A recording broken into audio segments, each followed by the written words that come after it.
خوش آمدید۔ آج ہم ایک بہت ہی قدیم اور دلچسپ موضوع پر بات کر رہے ہیں۔ جی، آب حیات۔ یعنی وہ چشمہ جس کا پانی ہمیشہ کی زندگی دیتا ہے۔ بالکل، صدیوں سے لوگ اسے ڈھونڈ رہے ہیں، بڑے بڑے بادشاہ، سیاح۔ جی ہاں۔ تو آج ہمارے پاس جو معلومات ہے وہ ایک معلوماتی ویڈیو سے لی گئی ہیں، جی جو اس تصور سے جڑی مختلف روایات اور کہانیوں کو دیکھتی ہے۔ جی تو آئیے ذرا گہرائی میں جاتے ہیں اور دیکھتے ہیں کہ یہ کہانیاں کیا بتاتی ہیں۔ ضرور۔ دیکھیں، بنیادی خیال تو آب حیات کا یہی ہے کہ اس کا پانی بیماریاں ٹھیک کر دیتا ہے اور لافانی زندگی دیتا ہے۔ جی، لافانی زندگی، ہمیشہ کی جوانی، اور یہ خیال دنیا کی تقریباً ہر بڑی تہذیب میں کسی نہ کسی شکل میں ملتا ہے۔ جیسے؟ اس کا ایک پرانا ذکر تو ہیروڈوٹس نے کیا ہے نا؟ جی ہاں، بالکل۔ ہیروڈوٹس نے افریقہ کے میکروبنز کا ذکر کیا ہے۔ میکروبنز، وہ جو بہت لمبی عمر جیتے تھے؟ جی، کہا جاتا ہے کہ کم از کم 120 سال۔ اوہ! ہیروڈوٹس لکھتا ہے کہ نہانے سے جسم چمکدار اور خوشبودار ہو جاتا تھا۔ اچھا، پینے کا ذکر نہیں؟ نہیں، اس روایت میں نہیں۔ اور وہ پانی اتنا ہلکا تھا کہ مطلب لکڑی جیسی چیز بھی اس پر نہیں تیرتی تھی۔ یہ تو بہت عجیب بات ہے۔ تو یہ تو یونانی روایت ہو گئی۔ اسلامی روایات میں تو اس کا ذکر بالکل مختلف انداز میں ہے اور بہت تفصیل سے ہے۔ جی، اسلامی روایات میں ذوالقرنین اور حضرت خضر علیہ السلام کا قصہ بہت مشہور ہے۔ ہاں، ذوالقرنین، اللہ کے نیک بندے اور بادشاہ۔ جی، روایت کے مطابق ان کے ایک دوست فرشتے رافیل نے انہیں بتایا کہ اللہ نے ایک چشمہ بنایا ہے، عین الحیات، یعنی آب حیات۔ بالکل، اور یہ ایک تاریک علاقے میں ہے۔ جو اسے پی لے گا اسے موت نہیں آئے گی جب تک وہ خود نہ مانگے۔ پھر ذوالقرنین نے کیا کیا؟ علماء سے پوچھا ہوگا۔ جی، انہوں نے علماء سے مشورہ کیا۔ تو ایک عالم نے حضرت آدم علیہ السلام کی ایک وصیت کا ذکر کیا اچھا۔ کہ سیم بن نوح علیہ السلام کی نسل سے ایک شخص یہ پانی پیے گا، اور یہ چشمہ مغرب کی سمت میں ہے جہاں سورج غروب ہوتا ہے۔ تو پھر وہ نکل پڑے؟ جی، ذوالقرنین اپنے وزیر حضرت خضر اور 6000 سپاہیوں کے ساتھ مغرب کی طرف روانہ ہوئے۔ 6000 سپاہی؟ ہاں، اور کہتے ہیں کہ 12 سال تک سفر کرتے رہے۔ آخرکار وہ اس تاریک وادی تک پہنچے۔ پھر کیا ہوا؟ وہاں ایک بڑا طوفان آیا اور سارا لشکر بکھر گیا۔ اوہ! اور یہیں پر حضرت خضر کا کردار آتا ہے نا؟ بالکل۔ حضرت خضر، جو خود ایک بہت پراسرار شخصیت ہیں، وہ بھٹکتے ہوئے اس چشمے تک پہنچ گئے۔ اتفاق سے؟ جی، یوں ہی لگتا ہے۔ انہیں پیاس لگی تو انہوں نے پانی پیا۔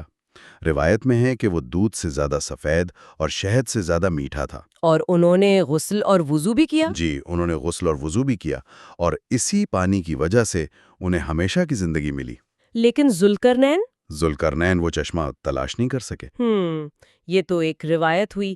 ایک اور ذکر سکندر اعظم کا بھی تو ملتا ہے۔ جی ہاں، سکندر نامہ جیسی کتابوں میں وہ بھی نکلے تھے آب حیات کی تلاش میں۔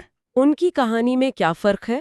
اس میں بھی ایک تاریک وادی اور ایک دریا کا ذکر ہے، مگر دلچسپ بات یہ ہے کہ جب ان کے سپاہیوں نے مچھلیاں یا پرندے جو کھانے کے لیے تھے، ہاں، انہیں اس دریا کے پانی سے دھویا تو وہ زندہ ہو کر اڑ گئے۔ زندہ ہو گئے؟ جی، تو سکندر سمجھیں کہ یہ دریا شاید جنت سے آ رہا ہے۔ تو کیا سکندر نے پیا وہ پانی؟ نہیں، تاریخ یہ نہیں بتاتی کہ انہوں نے پیا یا نہیں، بس یہ واقعہ ذکر ہوتا ہے۔ یہاں بھی دیکھیں، اثر حادثاتی طور پر پتہ چلا۔ یہ بات تو ہے۔ اچھا، قرآن مجید میں بھی تو ایک اشارہ ملتا ہے اس طرف، حضرت موسیٰ علیہ السلام کے واقعے میں۔ درست فرمایا آپ نے۔ جب حضرت موسیٰ اللہ کے ایک خاص بندے سے علم سیکھنے گئے، جنہیں عام طور پر حضرت خضر ہی سمجھا جاتا ہے۔ جی بالکل، تو انہیں نشانی کے طور پر ایک بھنی ہوئی مچھلی ساتھ لے جانے کا حکم تھا۔ کہا گیا تھا کہ جہاں مچھلی گم ہو جائے وہیں اس بندے سے ملاقات ہوگی۔ اور وہ مچھلی زندہ ہو کر پانی میں چلی گئی تھی؟ جی، ایک چٹان کے پاس ایسا ہوا۔ تو امام ابن کثیر اور طبری جیسے بڑے مفسرین نے لکھا ہے کہ اس چٹان کے نیچے آب حیات کا چشمہ تھا۔ اچھا، جس کے چھینٹے پڑنے سے وہ مچھلی زندہ ہو گئی۔ تو یہ واقعہ بھی حضرت خضر اور آب حیات کے تصور کو جوڑتا ہے۔ تو مطلب یہ ہوا کہ یہ صرف اسلامی یا یونانی روایات میں ہی نہیں ہے؟ نہیں، بالکل نہیں۔ آپ دیکھیں 14ویں صدی کا ایک یورپی سیاح تھا، سر جان مینڈیویل۔ ہاں، سنا ہے نام۔ اس نے ہندوستان میں مالابار کے علاقے میں ایک ایسے کنویں کا ذکر کیا جس سے مسالوں کی خوشبو آتی تھی اور وہ بیماریاں دور کرتا تھا، عمر بڑھاتا تھا۔ پھر وہی صحت اور لمبی عمر والی بات۔ جی، اور اس سے بھی پہلے 12ویں صدی میں پریسٹر جان کا ذکر ملتا ہے۔ ایک افسانوی کردار سمجھا جاتا ہے، لیکن اس کے خطوط میں ایتھیوپیا کے قریب ایک چشمے کا ذکر ہے۔ اس نے کیا خاص بات تھی؟ اس میں نہانے سے بوڑھا آدمی بھی 30 سال کا جوان ہو جاتا تھا۔ پھر نہانے کا ذکر، جیسے ہیروڈوٹس نے کیا تھا۔ بالکل، یعنی تصور ایک ہی ہے، لیکن کہیں پینے سے اثر ہے، کہیں نہانے سے، کہیں چھینٹے پڑنے سے۔ اور انجیل میں بھی تو کچھ ہے اس بارے میں۔ جی ہاں، یوحنا کی کتاب میں آب حیات کے دریا کا ذکر ہے، جو خدا کے تخت سے نکلتا ہے اور اس کے کنارے زندگی کا درخت ہے۔ تو یہ ساری کہانیاں مختلف زمانوں اور تہذیبوں سے؟ جی، یہ سب مل کر آب حیات کے تصور کو زندہ رکھے ہوئے ہیں۔ یہ اصل میں انسان کی وہ گہری خواہش ہے نا، لافانی زندگی کی، کامل صحت کی، ہمیشہ جوان رہنے کی۔ صحیح کہا۔ یہ ذرائع بتاتے ہیں کہ یہ صرف کوئی قصہ کہانی نہیں، بلکہ انسانی نفسیات میں، تاریخ میں اس کی جڑیں بہت گہری ہیں۔ یہ ایک استعارہ ہے موت پر قابو پانے کی خواہش کا، وقت کو ہرانے کی تمنا کا۔ بالکل۔ تو آخر میں سننے والوں کے لیے بس ایک سوال چھوڑ جاتے ہیں جی؟ کہ اگر کبھی آب حیات مل بھی جائے تو کیا ہمیشہ کی زندگی جس کا کوئی خاتمہ نہ ہو وہ واقعی ایک نعمت ہوگی؟